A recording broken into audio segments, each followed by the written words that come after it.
Hey everybody, it's Risley. Today we're doing a tier list. It is the end of 2024. It's been a good year for the games, I would say. I thought it would be fun to just go over all the games that I've played in this year, including ones that I started and ones that kind of cycled in. There was a few games that I started in 2023 and then finished in 24. We're gonna include those anyway. I'm gonna be like, this was chill, this was less chill, rank them here with this sweet ass rankings. Favorites, great games, good times, somewhat lacking and did not complete. So, first off on the list, these are in no particular order. We do happen to have RATSHAKER, the Shaker of Rats, as one of my first ones. This was more recent than the other games. It was a shorty. This was basically like a little walking simulator of creepy vibes. I played a lot of creepy vibes this year. I feel like it was quite fun. I would say that this game was in fact... I would say that this was good times. Is it a great game? It's not one of my favorites because it was on the shorter half and I feel like there wasn't as much like analysis that you could go into, nor were the gameplay elements like super prominent, but it was a really fun concept mixed with putting a scary story together, so I think it was still cool. The second game is gonna be Among Us. I realize this might come off as cringe to some people, but I would say bullcrap.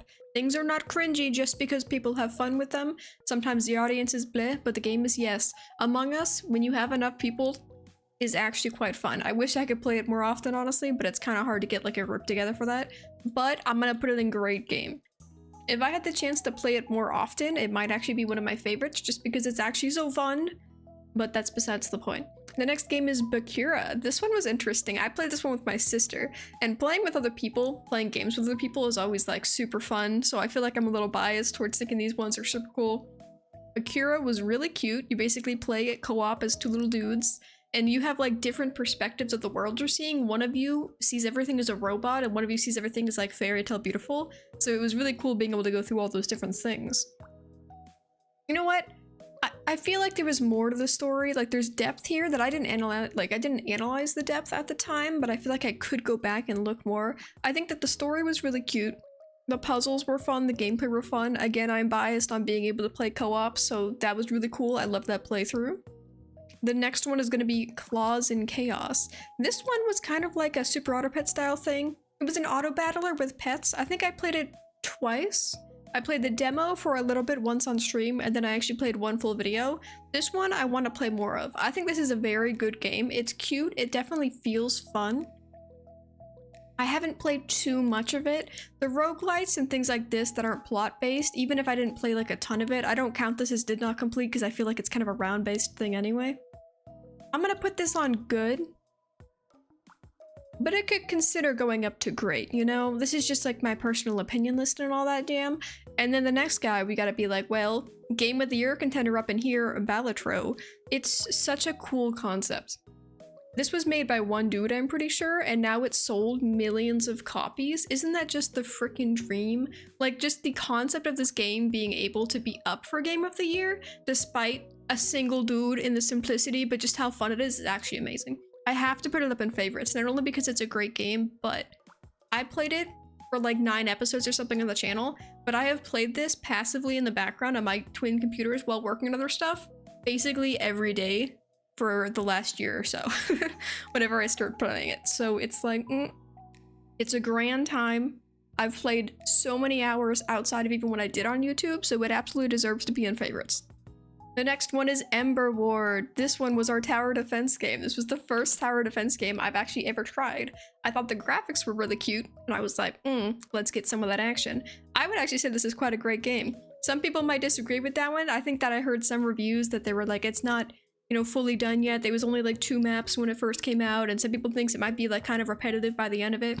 But for my first instance of like a dungeon defense sort of thing, I think it was super fun. I love the addition of Tetris. I think that we're gonna leave everything in the order here, and then I'm gonna come back at the end of the list and decide whether I want to like move around the things here. But I'm gonna say it's a great game. I think that's also a pretty small team. Might even just be one person like the other one. Win for the indies this year. The next one is It Takes Two. This is one that I started in 23, but that rolled over largely into 24. I played it with my sister. Again, super biased. Anytime I play something with somebody else, I feel like it's like a hilarious, fun time to be able to roll off anybody. There was like several sections in this playthrough where I was like crying with how much I was laughing every time, and I'm just very biased towards it. Obviously, it's a great game. I'm not gonna put it up on favorites. I've got one irk with it, right? It Takes Two is a great game. It's super fun. I'm glad we have like more co-op things in the making because of how successful this game was. However, it is so long. And if you're trying to play co-op, sometimes it can be hard, you know, to get multiple people to want to do something and be able to schedule it out. It Takes Two is really fun. All the different sections are fun. It's like a billion different minigames put together. But my god, 30 hours for a co-op game is just like insane. I would say that it overstayed its welcome a little bit, but otherwise it's a great game. Next up, we have Mouthwashing, Contender of the Year. This one is on Game Awards. It got successfully nominated for Best Story. I'm not sure if it's gonna win just because it's a smaller game compared to like a bunch of AAA ones, but I was an assistant. I nominated it and I also voted for it. Mouthwashing was amazing. It's crazy. Obviously, it's gonna be one of my favorites. After I finished this game, I saw one or two people like talking about like things they noticed. And then it made me just think about it so hard. I feel like my brain was stuck on mouthwashing for like 3 days straight, such that I made that first analysis video, which is the first time I ever did an analysis video. It was literally not because I was like, let me start doing these. It was more just because I literally couldn't get mouthwashing out of my head. And I was like, I gotta say these things. I gotta say my theories and the stuff I noticed. Mouthwashing is cool because it made me think about it longer, I think, after having played it than any other game I think I've ever played. So that was super cool. The next one is Inscryption. Inscryption was a roguelite card deck builder. This one is a great game. I know it is. Everyone says it's amazing. It's an amazing game. It's beloved. Everyone loves it. I'm going to probably quite, you know, up for debatedly. I'm gonna put it under good game for me for the specific reason of that Leshies and the first part of the game is super fun and I loved it, and I know that even after you finish the game you can still play the beginning of the game like again and it's like continuing to be fun. I personally found everything after the beginning section to be worse and less intriguing to me, such that it was kind of more of like a bog to get through it. I know it's an amazing game. It had some very interesting concepts for what a game can be and do. I don't want to spoil anything. I'm gonna put it in good. It's a good game. It's a great game, but for me, it's gonna be good just because I didn't personally like the second bits as much as the first part. The next game is gonna be Slay the Princess. This one was also more recent. It has a lot more story and depth than I thought it was going to. It's like a build your own story, but in video game form, which I'd never personally seen before. This is a great game. It has some, like, it definitely warrants an analysis. I decided not to do one just because I felt like it was like so much to bite off and it wasn't as intriguing to me as Mouthwashing, but I love the different commentaries it has on relationships. It goes into some deeper, wide themes at the end without getting into too many spoilers and such. It's a very good game. I would say great game. Very interesting. Love the artwork. Good freaking job. Our next one is the classic Super Auto Pets, which I haven't actually played in like a month at this point, which feels crazy because, as you may know if you've been here for a while, I played that a lot. It was like twice uploads for most weeks that I was consistently uploading. It's a great game. It's very fun. So casual. So casual. Again, up for debate. I'm not going to put it in favorites. I'm going to put it in great games because I feel like it's, you know, I've played it. It's done its welcome. I might play it again in the future, but at this point, I'm a little dried out on it. I've played it too much, I would say. The next one is Lies of P. This is another one that I started last year and then it went into this year and I finally finished it. It took me over a year. Not in like game time, but just how I played it. Like I feel like I skipped a month and then played it for like 2 hours and then didn't play for a month, which means every time I played it, I had to like relearn how to play the game. It is my first Souls game and it was a great time. I think it was super fun. It was beautiful. I now appreciate the funnest level of just like finally winning against a boss after repetitively just learning its abilities. It feels like it's almost a freaking rhythm game, but it was also difficult. I'm gonna put this under my favorite games, you know? One of my first Souls, I loved it. I think it deserves it. The next one is Crow Country. This was a cutie. This was a little shooter. It was like a Resident Evil style modern-y thing, except it had old graphics. A lot of scary games, especially indie ones, use old polygonal graphics because it's easier. And it still works, so I think it's totally valid.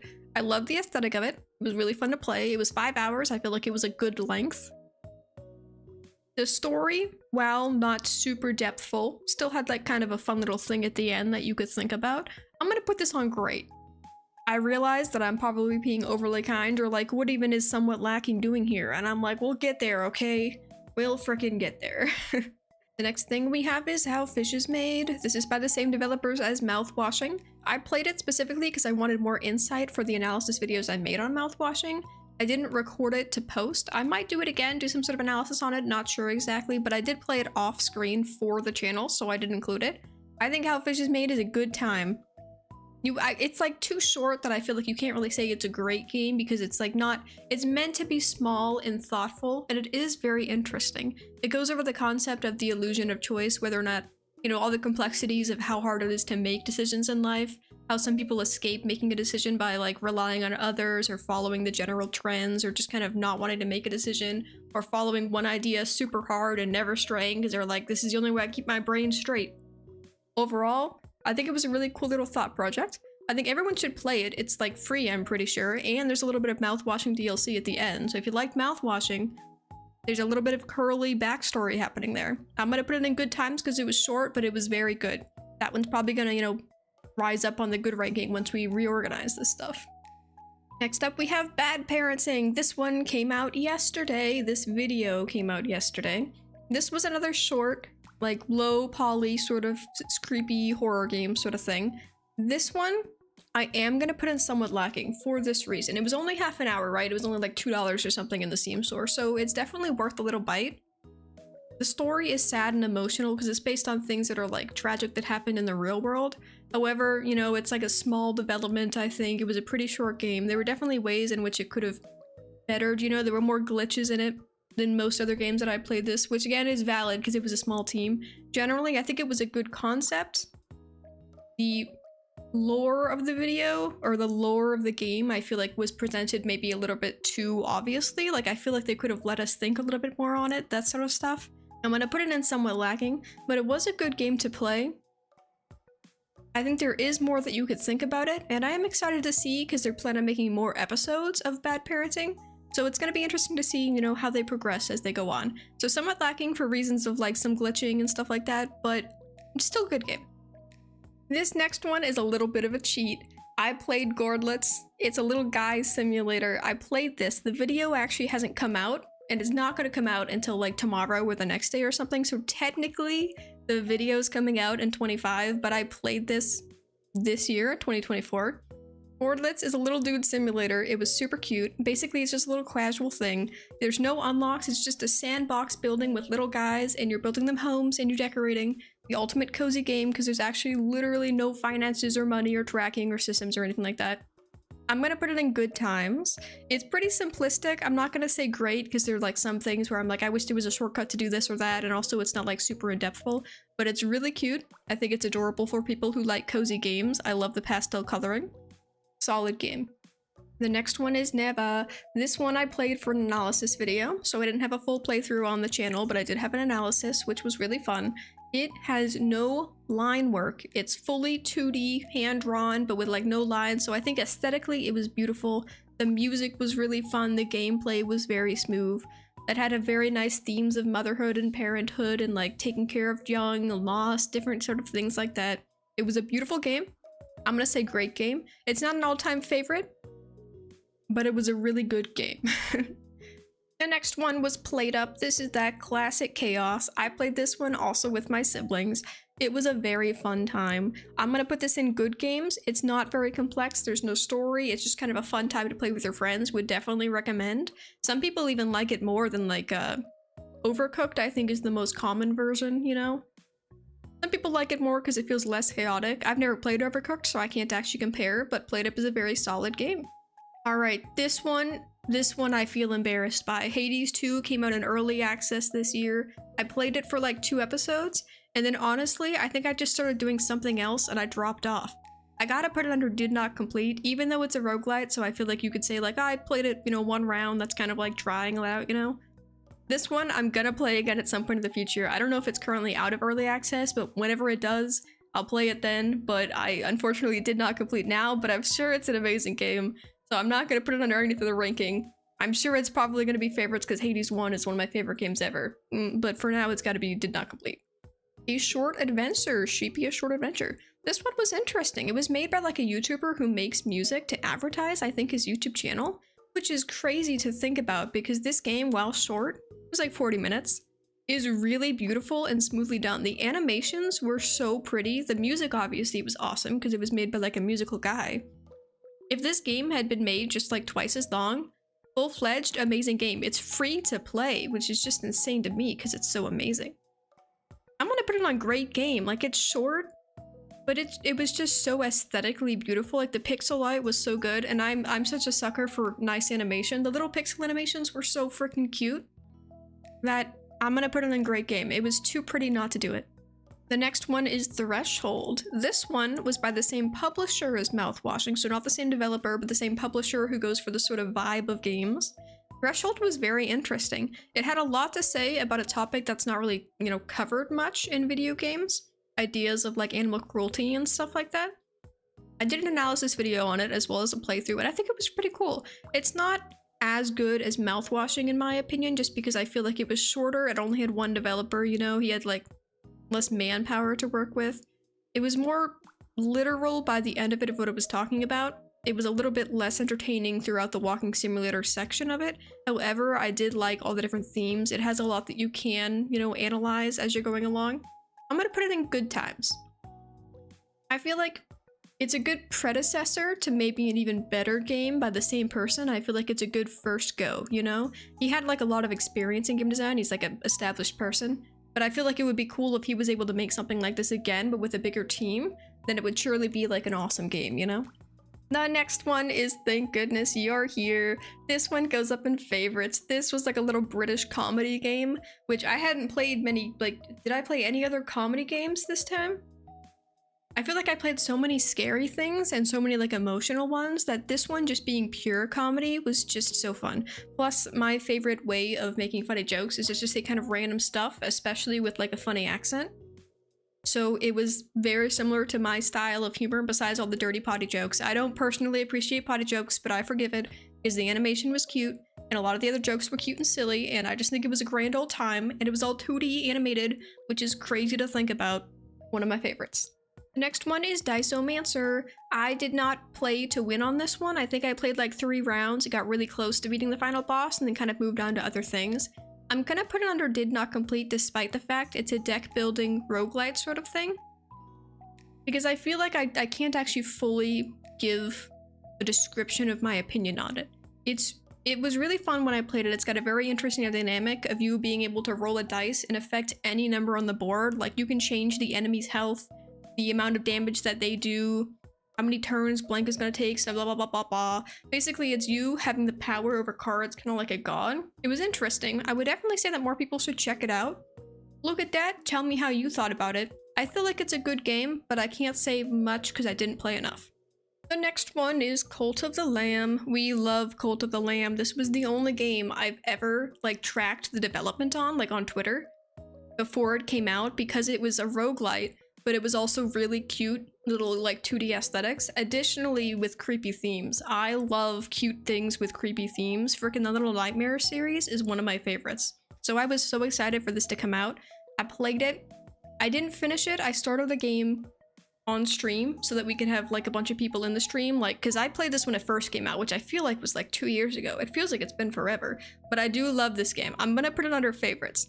I didn't technically finish it in the channel. I think I stopped after like 5 episodes. I might come back to it on stream at some point in the future. It's not dead entirely, but despite the fact that it did stop playing for the channel temporarily, I do love the game. It's so cute. I love the music. I've got a poster of it in the background. I have another poster of it in the living room in pink, and I just think it's adorable.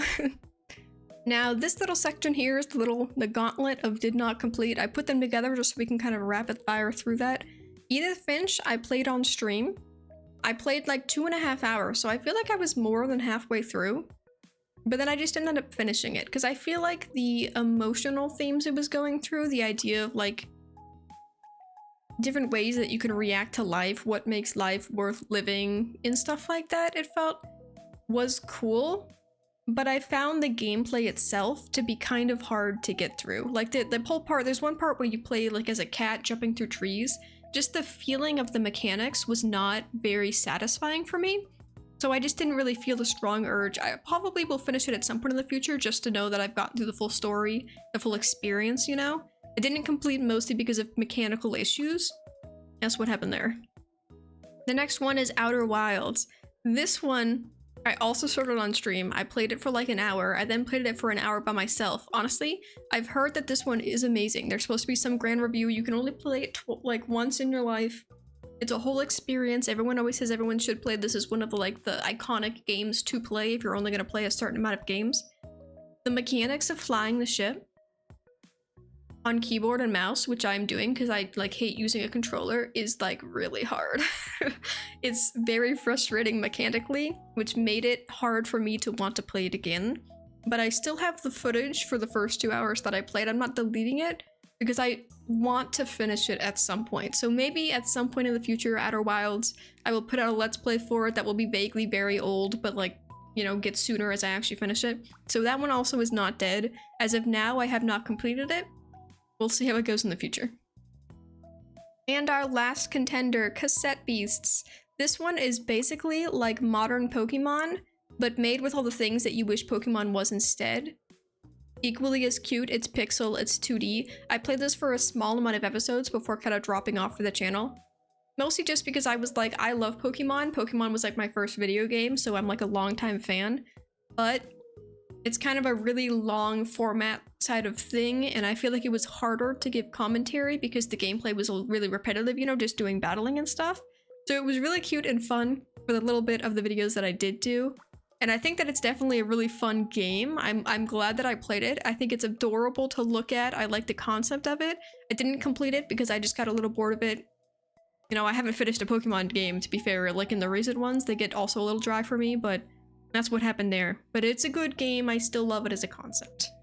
Alrighty then. Here's the fun part then. We have our games. Shall we order them in terms of actual goodness?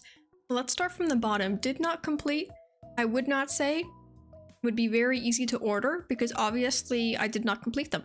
I could order them in terms of what I think they'll be. How, you know, if I were to like, if I did finish them, which do I think I would think was the coolest? I do think Hades 2 would probably win as coolest of them all. The Legend of Outer Wilds tells me it's amazing. If I ever finish it, maybe once I push past the mechanics being weird and like, you know, the adventure and going around and exploring being a little bit out of my comfort zone, maybe it'll be amazing. I'm gonna put it in 2 because I feel like it's got that potential. Cassette Beast is just so cute and I love Pokemon that I feel like I gotta put that in 3rd.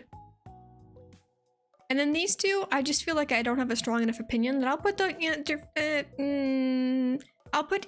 it feels bad to put Edith, Finch in last, right? It's not last. Did not complete again is not supposed to be like actually the worst core. It's like its own little different category. So let's go to the next one. I'm gonna keep it there. Somewhat lacking. There's Bad Parenting. Again, a fine game. It just had a little bit of problems that made it, you know, a little bit less polished. I can't really put it in the same category as other games. So it's by itself and it gets to be both first and last. But first and last includes first. Congratulations. Good games.